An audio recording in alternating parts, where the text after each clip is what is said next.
It started with a light in the sky. Not just any light, but a ripple like a crack across the stars. The scientists at the Lunar Deepwatch Station were the first to see it. One moment the sky was quiet.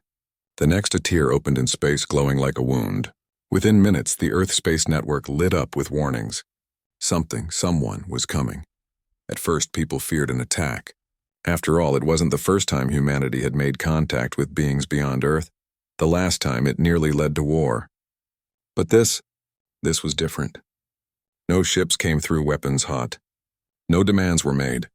Instead, a single transmission was sent across all human frequencies, radio, satellite, even old analog systems. A voice. Calm, controlled. Female. Prepare to answer. Just that. Nothing else. The message repeated every hour, on every channel, for 3 days. No visuals. No explanation. Just those 3 words. When the UN assembled its emergency response team, they knew who to send. Captain Maren Holt. She had dealt with alien life before. Not in war, but in the fragile, complicated space between misunderstanding and peace. She was known for her calm, for her questions, for her ability to listen when others would shout. Maren stood on the command deck of the UNV Vigilant Resolve, watching as the fleet approached. A cluster of dark, graceful ships like nothing built by human hands. They didn't glow. They didn't hum. They simply were, sliding through space with the confidence of a species that knew it didn't need to impress anyone. "Contact in 12 minutes," said her second-in-command, Lieutenant Rami. Maren nodded. Her face was calm, but her mind wasn't. She had read the reports. The Alaran Dominion, a mysterious empire from deep space that had never spoken to humans before. They had been observing Earth for years, maybe centuries, but until now they had said nothing. Why speak now? As the alien ships came closer, the crew held their breath. No shields were raised. No weapons pointed. The Resolve simply waited as ordered. Diplomacy first, always. Then the central ship of the alien fleet sent a docking signal. "They want to come aboard," Rami said, eyes wide. Maren didn't hesitate. "Clear the path. Prep the meeting chamber. I'll go alone." The docking bay was silent when the Alaran ship connected. No sound, no hiss of air. Just a smooth transition as the portal opened. From the darkness stepped the Alaran Queen. She wasn't what they expected. Not insect-like, not robotic. She looked almost human. Tall, silver-skinned, with long hair that shimmered like liquid metal. Her eyes were deep purple, glowing faintly. She wore no armor, no crown. Only a simple robe that moved like it was underwater. Maren stood still as the Queen entered. The Queen spoke first. Her voice was smooth and echoing, as if more than one voice spoke at once. "You are the human chosen to speak?"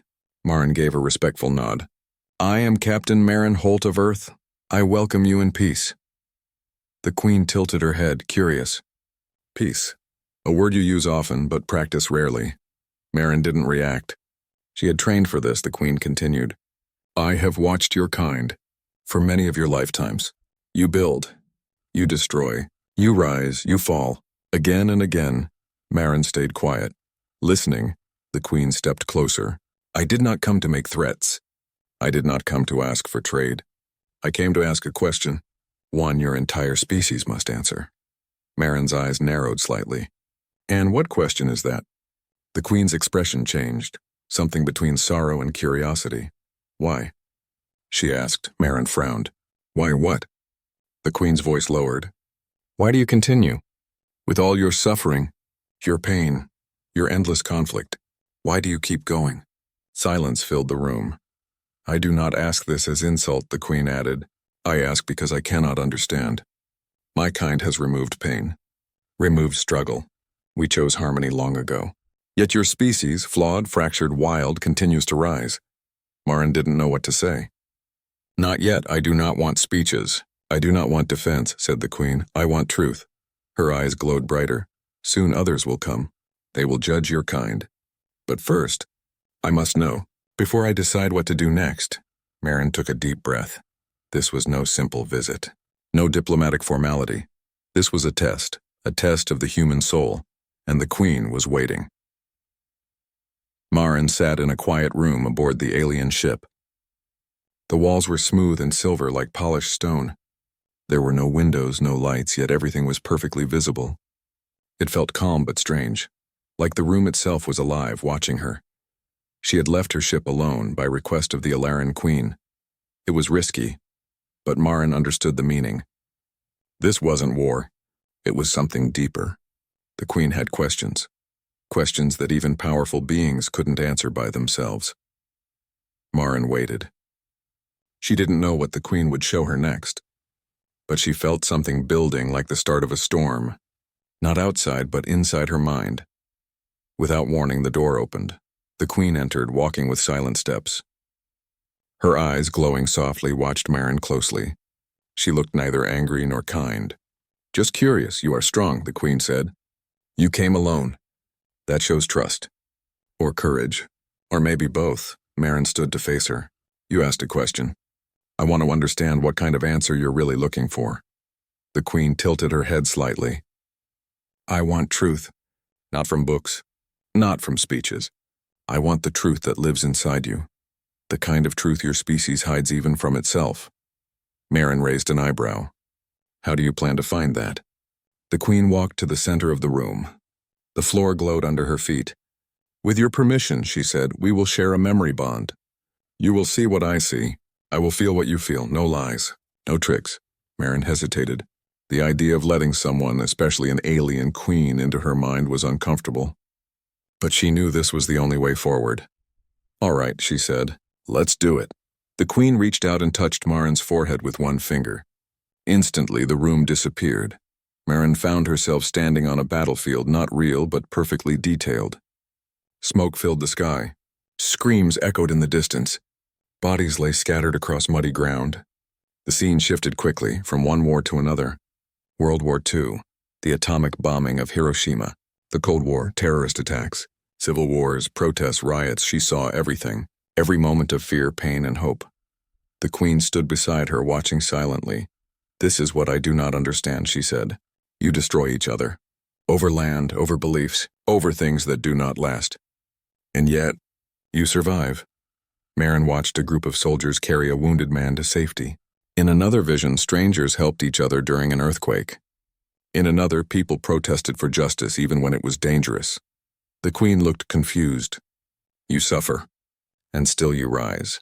You face darkness, and still choose to fight for light. Why?" Marin took a deep breath. Her heart was heavy from the things she had seen, but also strangely proud. "Because we don't give up," she said. "We're not perfect. We fail a lot. We hurt each other sometimes. But we also love, we learn, we grow." The Queen touched a memory where a child shared her only food with another. "But your pain," the Queen said, "so much of it comes from your own choices. You make mistakes over and over?" "Yes," Marin agreed. "But we also try again, we change. That's part of who we are." The Queen turned to her. "My kind removed emotion long ago. We removed choice, conflict, and fear. We became calm, peaceful, but now something is changing." The battlefield faded. Now they stood in a bright city, beautiful, clean, and quiet. It was the Alaran homeworld. "Our people are dreaming again," the Queen said. "Asking questions. Wanting things we left behind. And it started when we watched your world." Marin looked around. The Alaran people were moving through their city like shadows. Calm, silent, almost empty inside. "You want to feel again," Marin said softly. The Queen nodded. "But we do not understand the price. That is why I came to you." Marin looked at her, really looked. For the first time she saw not a powerful queen, but someone afraid. Not of humans, but of change. "You came with questions," Marin said. "But you already know the answer. You just need someone to say it out loud." The Queen looked down. "Perhaps." The vision faded. Marin was back in the silver room, the Queen standing in front of her. They were quiet for a moment. Then the Queen said, "I will bring you before the mines. You will tell them what you told me." Marin nodded. "I'll speak for humanity. I'll tell them the truth." The Queen stared at her with new eyes, not full of judgment, but wonder. "Then prepare yourself," she said. "They will listen, but they do not forgive lies, and they fear what they cannot control." Marin smiled a little. "Then they're already halfway to being human." The Queen didn't smile, but something in her posture changed. A quiet respect. The test was only beginning and the galaxy was listening. Marin stood in a large, silent hall. The walls were white and smooth, with no marks, no symbols, and no sound. It was too quiet. Even her breathing felt loud. She had seen many alien places before, but this one made her feel truly small.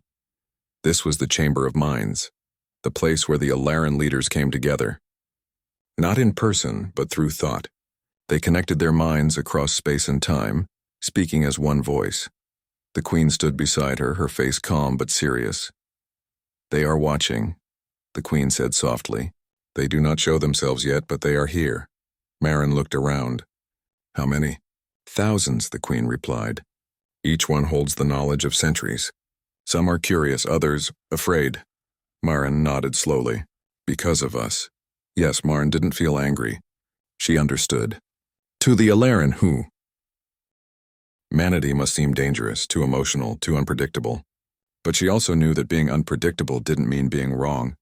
Suddenly, a low sound filled the air. It was not a voice, but a feeling, a strong presence that pushed into her thoughts. It wasn't painful, but it was heavy, like carrying a weight in her mind. Then a voice spoke, not from outside, but inside her head. "You are the one who speaks for your kind," Marin answered out loud. "I am." The voice asked again, "Are you alone by choice or because others refused to come?" "I chose," Marin said, "because truth doesn't need a crowd." A long silence followed. Then the voice said, "We have seen your world. Fire and ruin, love and loss. You repeat your mistakes. Why should we trust such a race?" Marin took a step forward. "Because we learn from those mistakes." The air around her changed. It was like the walls of the chamber had turned into a giant screen. One by one, memories began to appear in the space around her. Real human history. She saw the fall of ancient cities, wars, disasters, but also moments of beauty, art, science, kindness. A child helping another, a scientist curing a disease, people standing together after tragedy.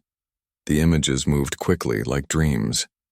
"This is what you are," the voice said, "a mix of shadow and light. You chase peace but create chaos." "Is this your truth?" Marin nodded. "Yes, we are not perfect, but we are real," the voice asked. "What is your goal?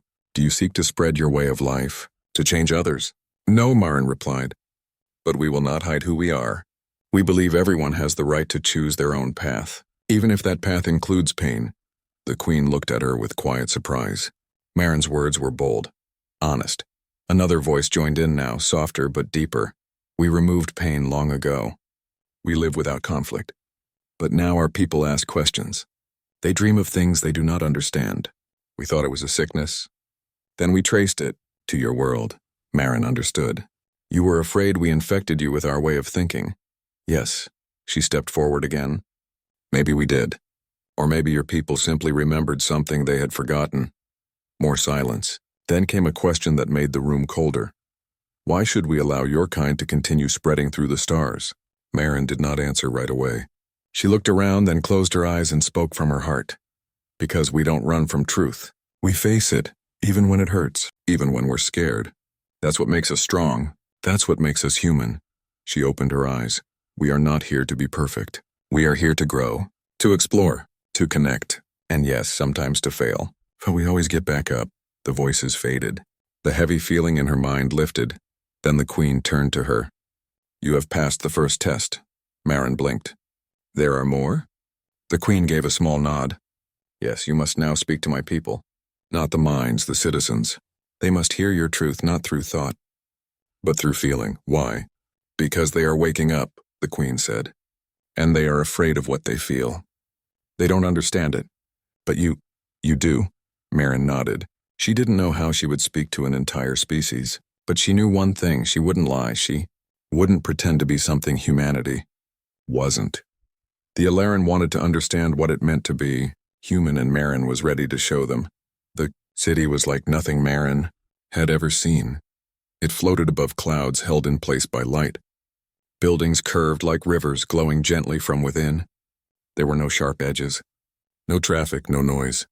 Everything moved slowly, peacefully, and yet something felt wrong. The Queen stood beside Marin on a high platform. Below them, thousands of Alaran gathered.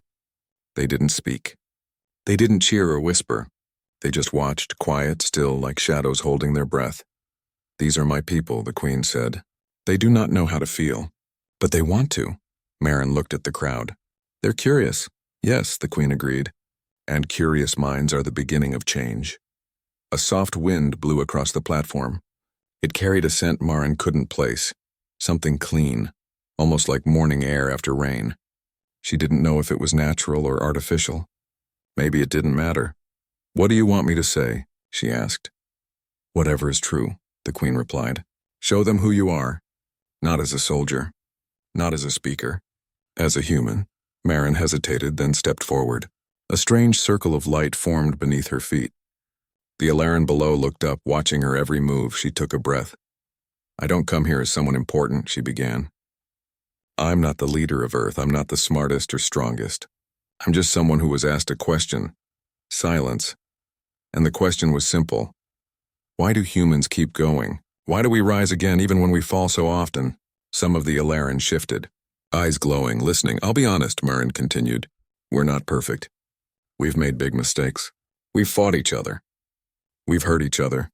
Sometimes out of fear, sometimes out of pride." She looked around at the silent crowd. "But we also build. We create. We protect each other. We laugh, we dream, we care. Even when it's hard. Even when the world feels broken." A few of the Alaran tilted their heads like children hearing a story for the first time. One of the hardest things about being human is not knowing what tomorrow brings. We live with doubt, with fear, but we also live with hope. "That's our strength." Marin paused. The wind picked up slightly. The platform was still glowing beneath her, like it recognized her words. "I think your people are starting to feel something again. And maybe it scares you. That's okay. We're scared too most of the time. But we keep going. Not because we're sure of success, but because we believe it's worth trying." The queen watched her with quiet pride. "You don't have to become like us," Marin said, her voice steady. "But if you want to understand what it means to be human, it starts with one thing." She placed a hand on her heart.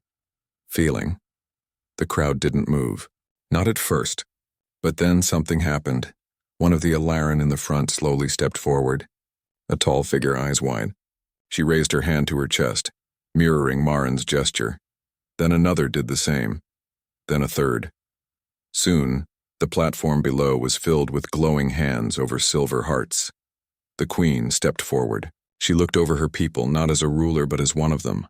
"They are awakening," she whispered. "You did this." "No," Marin replied softly. "They were already ready. I just gave them permission."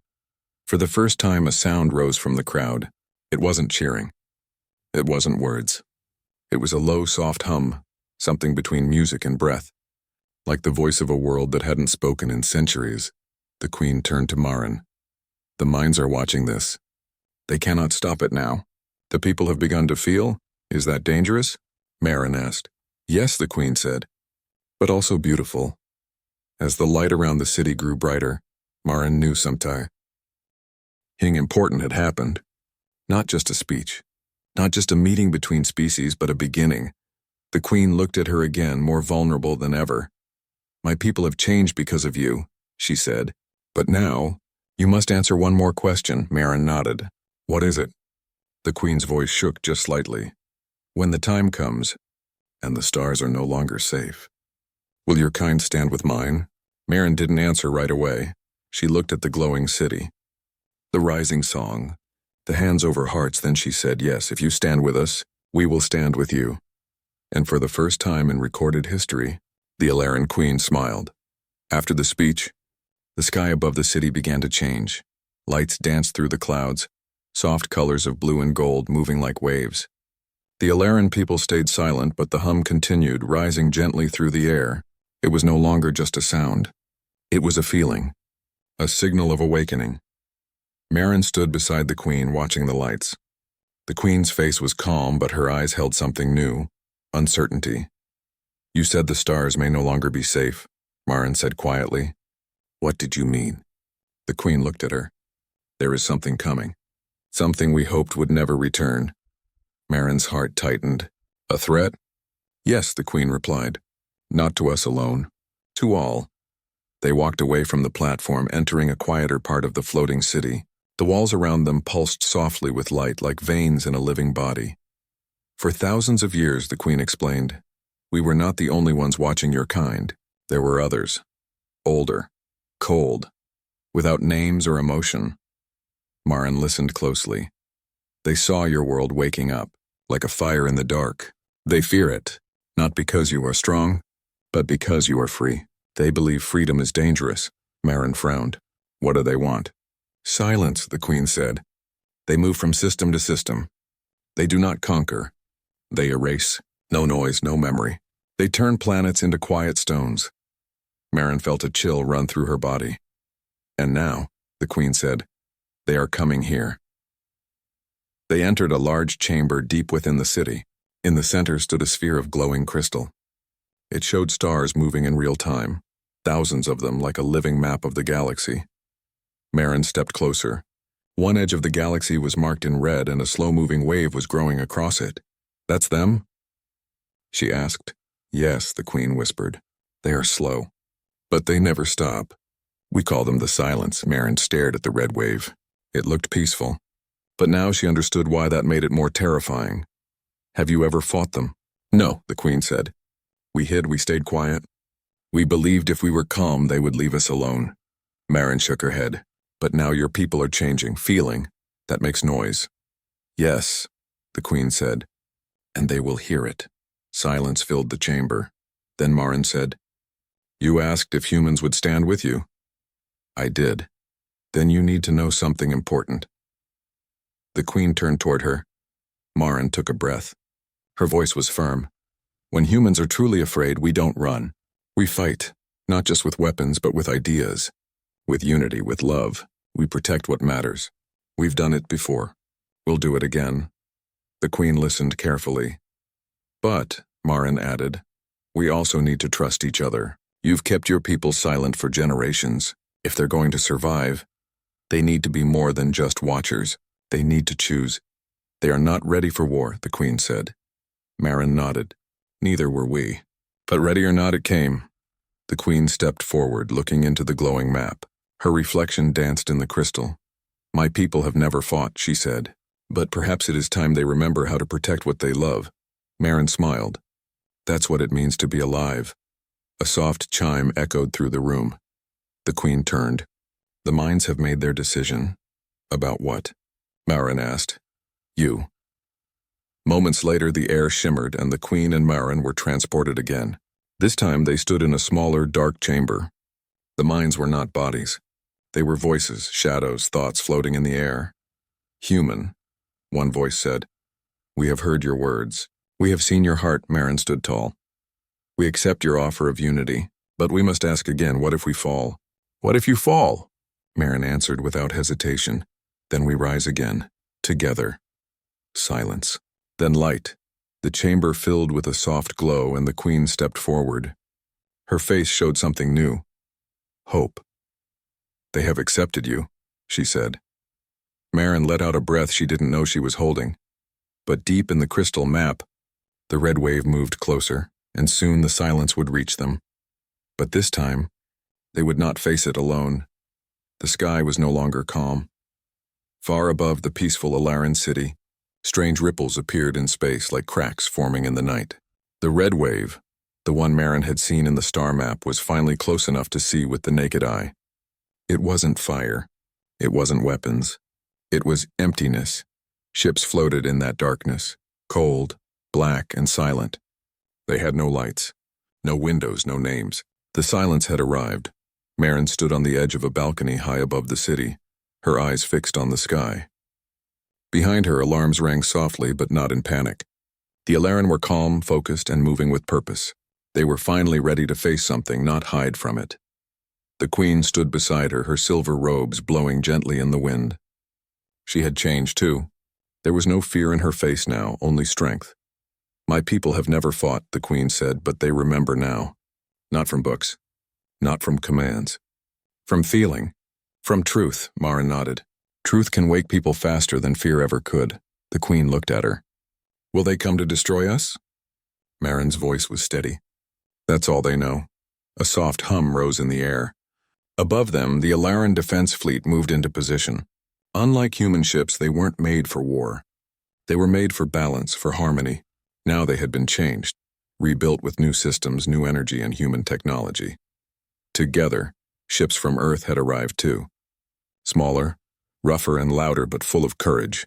They joined the Alaran fleet without hesitation. Side by side, Marin watched the formations in the sky. I never thought I'd see this. 2 worlds, 1 sky. Suddenly, a new signal echoed through the air. A voice, but not like any voice she had ever heard. It came from the silence. Return to silence. You are not permitted to grow. Feeling is infection. Emotion is weakness. Marin felt the coldness of that voice inside her bones. The queen replied with her mind, letting her thoughts rise into the air for all to hear. We were silent. We obeyed, and we forgot who we were. But now we remember. We choose noise. We choose feeling. We choose life, the silence responded. Then you choose extinction. The sky turned dark. The first strike came quickly. One of the Alaran ships lit up and vanished. Not destroyed, erased, as if it had never existed. A weapon not of fire, but of memory. Marin's voice echoed through the human command ship. All units engage. No retreat. Protect the Alaran. Protect each other. Human ships moved fast. Missiles launched. Shields activated. Alaran energy pulses met human metal. For the first time, the 2 species fought as one. And the queen. She stepped into the command center of her flagship. She stood at the front, surrounded by her generals and advisors, and opened a connection to her people. Her voice, full of power, rang through every mind. This is our home, our sky, our future. We do not run. We do not bow, we rise. Marin watched from her ship as the queen gave the order. Alaran ships flew in formation with human ones. Their weapons sang through space, striking the dark ships of the silence. But the enemy kept coming. No fear. No sound, just endless darkness. Inside the human flagship, Marin made a decision. Put me through to the queen. A moment later, her voice reached the queen's ears. I need to speak to them again, Marin said. The queen replied, They do not listen. I'm not speaking to them, Marin said. I'm speaking to your people. The queen understood. She opened the communication link again, sending Marin's voice across the minds of the Alaran and even to the human fleet. Marin spoke clearly. We are not fighting for victory. We're fighting for choice, for feeling, for love. The silence wants to erase that. But we are not shadows. We are light. And no matter what happens, we shine. For a moment, nothing changed. Then something did. One of the Alaran ships, almost lost, turned sharply and released a massive energy pulse. It came not from their weapons, but from their core, from emotion itself. A living energy awakened by truth. The pulse hit a dark ship, and the silence broke. For the first time, one of the dark ships exploded, not erased, not turned to dust, it burned. It screamed. The queen's eyes widened. They can feel fear. Marin smiled. Then we show them what fear really is. The battlefield in space had transformed. What had once seemed impossible, the endless darkness of the silence against the light of 2 worlds, had changed. Now it was not just a fight for survival. It was a fight for existence, for feeling, for choice. Marin's ship moved steadily among the human and Alaran fleet. She had learned to trust the queen, to trust her instincts, and to trust the people around her. They had become one force, united not by obligation but by understanding. Above them, the dark wave of the silence continued to advance. Their ships, once like shadows, had begun to hesitate. Something was changing. The queen's voice came clearly through the communication link. Marin, do you see it? Marin looked out of her window. A single Alaran ship had moved closer to the center of the silence fleet. A glow surrounded it, pulsing like a heartbeat. And then another ship joined it. And another. Each pulse spread outward like ripples on water. They're following the emotion, Marin whispered. Your people, they're not just fighting. They're feeling that energy, it's alive. Yes, the queen said, her voice soft. They are learning that strength is not only in power. It is in courage, in choice, in life. Marin took a deep breath. She could feel it too. The energy of hope, courage, and determination pulsing across space, linking every human and Alaran ship in a chain of resolve. And it was stronger than any weapon the silence had ever known. She opened a link to the fleet and spoke directly, her voice steady and commanding. Do not fight with fear. Fight with who you are. Remember why you rise. Remember why you feel. Let that guide you. The silence responded with an attack, but this time the attack seemed slower, uncertain. Their ships hesitated at the energy pulse of life and courage. The humans moved forward with precise strategy. The Alaran, guided by their newly awakened emotion, added power and creativity to the assault. Suddenly the Queen's voice rang in Marin's ears again. Marin, the mines. They are watching everything, Marin said. Now they will understand why we rise. The minds of the Alaran, ancient and wise, had seen humanity's courage and ingenuity. They had listened to her words, watched the courage of the fleets, and now, finally, felt awe. Even beings who had removed fear and chaos could not ignore the raw force of life, of choice, of humanity. The silence faltered. Their dark wave began to crack. A ship that had led the advance flickered, then disintegrated, not by destruction, but by the energy of courage and unity. They had never known such resistance. They had never felt the living force of will. Marin felt a rush of hope. "We're turning the tide," she said softly. "Yes," the Queen replied. Her voice shook slightly. "You have reminded us what it means to live." One by one, the Alaran people joined in the pulse of energy. No longer were they observers. They were alive, awake, aware of courage, fear, and hope. Their energy joined with the humans. Together, the pulse grew brighter, faster, and stronger. The silence did not vanish quietly. They scattered, retreating into the shadows from which they had come. Some ships disappeared entirely. Others fled, leaving behind empty space where chaos had once been. For the first time in countless eons, the silence had known resistance, and it had failed. Marin exhaled slowly. The battle was over, but it was more than a battle. It was a demonstration, a proof of life, of choice, and of unity. The Queen appeared beside her on the bridge. Her posture was different now. She looked not like a ruler, but like someone humbled and inspired. "You have shown my people and me the truth," the Queen said softly. "Not through force, not through words alone, but through courage, through being alive." Marin nodded. "You wanted to know why humans keep rising, why we continue even when everything seems lost." The Queen's eyes glowed faintly. She lowered herself to one knee. "I understand now, truly, and I kneel, not in defeat but in recognition." Marin's breath caught. She had expected respect, but not this, not the humility of a being who had ruled for centuries, now seeing the power of living and choosing. "You have taught us," the Queen whispered.